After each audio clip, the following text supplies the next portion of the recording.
Making money is hard. Managing people is hard. Managing customers is hard. The only way that you can get better at it is trying it. The only way that you can see if you have what it takes is to give it a shot. 3 quick thoughts for you. Number 1, the longer I go in my career, and it's funny to say this because I'm only 32 years old and 12 years into this. The longer I go as an entrepreneur, as a manager, as a business owner, the more I think about how naive, confident, and arrogant I was at the beginning of my career. And I think this is a double-edged sword. I look back at the way I acted, the way I talked, the way I have some very specific meetings in mind where I know that the way that I presented myself and the things I said weren't ideal, to say the least.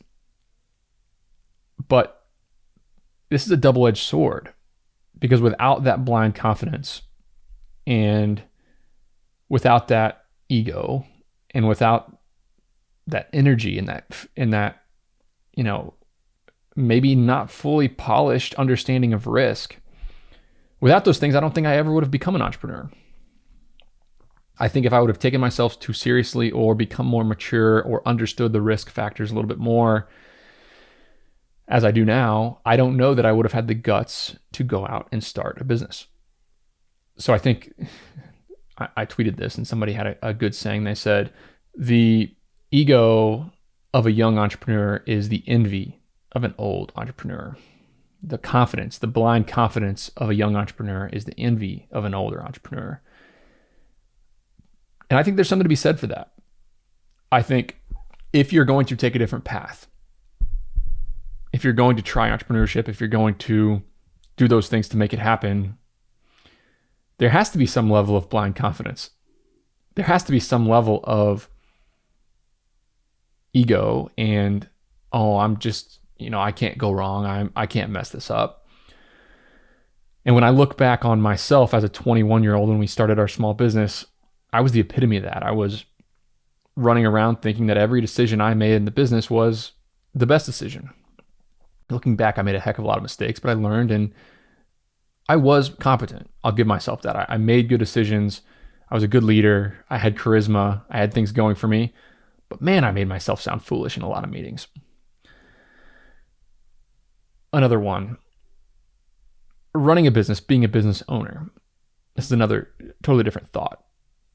Running a business and being a business owner is not all fun and games. And it's for one main reason. Every time my phone rings as the owner of a business with 40 employees now, every time my phone rings, most of the time, it is not for somebody to share good news with me. It's the bad news. They don't call the owner. They don't call the manager of small businesses. They don't call the head guy unless there's a problem that they don't know how to solve. They don't call and say, hey, I just left a customer's house and everything was great. They're really happy with us. That's not how the interaction goes. Real estate is a little bit different now, a little bit lower stress. But when we were in our service business and our phone rang from one of our guys on the ground out on these trucks, it was almost always a problem. How you manage those problems and how you deal with them is another thing. But that's what this podcast is about, being an effective manager. But if we just go back to this notion that every time the phone rings and the bottom of every problem, the bigger the problem gets, the more it goes to the owner of the business. Everybody thinks entrepreneurship is fun. They look at people who are successful and they think, oh my gosh, starting a business is unbelievable. Look at this. Very few people realize that entrepreneurs don't get good news. The good news doesn't come to the entrepreneurs. Of course, they have success, they make sales, but much more like it, they're called upon to solve problems. So it's not always as fun as people think it is. There's a lot of risk. It's not for everybody. I sit and talk with people and I tell stories of the early days in the student storage business.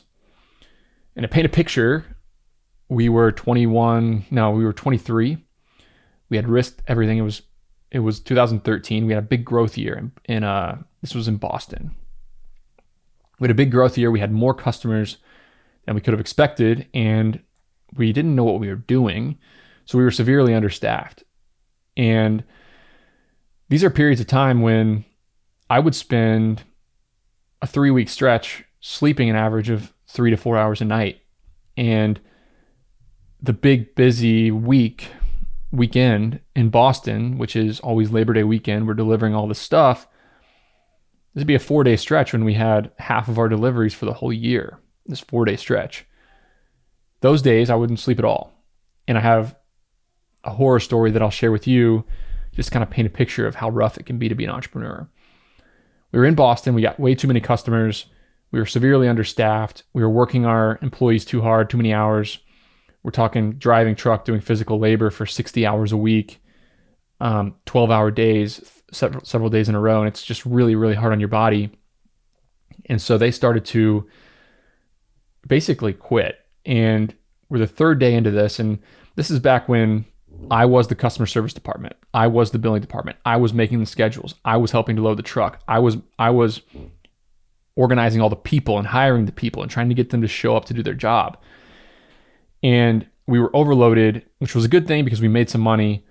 But man, we had a lot of work to do all in a very short window and not very much time to plan for it. And we were doing deliveries. We were taking stuff back to these customers. And the 3 previous days, I had probably slept 1 or 2 hours in a warehouse on a blow-up mattress in a grody warehouse in Everett, Massachusetts. I had not taken a shower because I didn't have time, and there wasn't a shower at the warehouse. And I would basically drive a truck all day, unloading. And my partner was doing this exact same thing with me. Dan was there with me every step of the way here. But I'm going to tell you from my perspective, we were slammed with customer service inquiries, making schedules, unloading trucks, and loading trucks. And every morning at 7 a.m., 10 guys would show up, and we'd send 5 trucks out with full of stuff, 25 customers, 30 customers each, 5 trucks out. And then we'd take them an empty truck in the middle of the day while they were getting lunch, and we'd swap it out for a new truck, another full truck. So each crew would unload 2 trucks. Well, we had been working nonstop for 3 days. We'd drive a truck all day. We'd get home. We'd need to start loading new trucks. We'd send our guys home because they were too busy. And me and Dan would basically stay up, from 8 p.m. to 2 a.m. loading these 5 trucks for the next day. And then from 2 a.m. to 5 a.m., we would send out the schedules for the guys the next day of like where their first stop was, what they needed to know for the next work day. And we'd also answer customer service inquiries all night. At one point, literally, we're 3 days into this, working nonstop. The morning comes and 4 of the 10 employees don't show up. So Dan takes a truck by himself and I take a truck by myself. And the other 3 trucks go out with 2 guys each on them. We had 6 employees left. Nobody at the warehouse to load new trucks. We're going to have to do that later that night. I'm out on a truck by myself and I get a call from one of the guys. Pick up the phone. Hey, Nick, it's Terrence. I'm in Harvard Square in Cambridge. It's, as you know, if you've ever been in there, it's very small roads. This kid's driving a 16-foot truck. I just sideswiped a car and the person's screaming at me. I don't know what to do. Send me a picture. And this brand new Mercedes, I just had the whole side of it ripped off. And this is in our truck, the truck that we own. So we're going to have an insurance claim. I'm telling you, $20,000 worth of damage on this Mercedes, rear panel, door, window, front panel, tire problems, everything. He hit it hard. I don't know what he was thinking. So that was stressful as hell. Next call I get is from a guy driving another truck. And they're like, hey, Nick, our truck is broken down on the side of the road. I don't know what happened to it. It's not running. And this is still full of stuff. This truck is full of stuff. Turns out, I learned an hour later, he had put gasoline in a diesel truck, which is not easy to do. That is something that's not covered by the insurance with Ryder. We got a $1,500 bill from that. It was brutal. Then I get a call from the third person, the only other truck, and basically both guys quit and went home in the middle of the day and left the truck with the keys in it in Brighton, Massachusetts. At this point, I'm getting my phone blown up from new customer calls and I have tons of anxiety, and it's the day's going on. I hadn't eaten lunch yet. It's about 2 p.m. I'm out of energy. Hadn't slept well in a week. And I had a mental breakdown on the side of the street. I had a panic attack, an anxiety attack. I remember I was by myself. I walked over to the sidewalk, put the truck in park, walked over to the sidewalk, curled up in a little ball and cried. I'd say for 20 minutes, I cried. I just didn't do it. My phone, I left my phone in the truck and I cried for 20 minutes. I called my mom crying because the only thing that I wanted more than anything in the world was to be at home in Southern Indiana, not running this business in Boston, Massachusetts, to never think about the student storage business again. And I was crying to her, just being like, I don't know what I'm doing with my life. Why would I put myself through this? This is what happened. And she didn't know what to say. Obviously, she felt bad for me. 20 minutes later, I'm starting to get it together. And I called my partner, Dan. And he basically he said, Nick, we got 2 days of this left. He's like, you got to just get it together. Like, stop being a baby, in so many words, he said. And he was right. And he got me together, and I pulled it together, and I drove that truck until it was empty. I drove that truck empty to the next truck that was full that the guys had abandoned.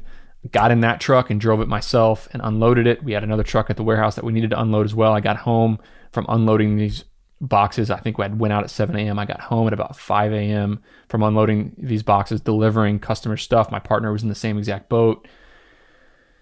And I just remember that being the hardest time in my entrepreneurial career.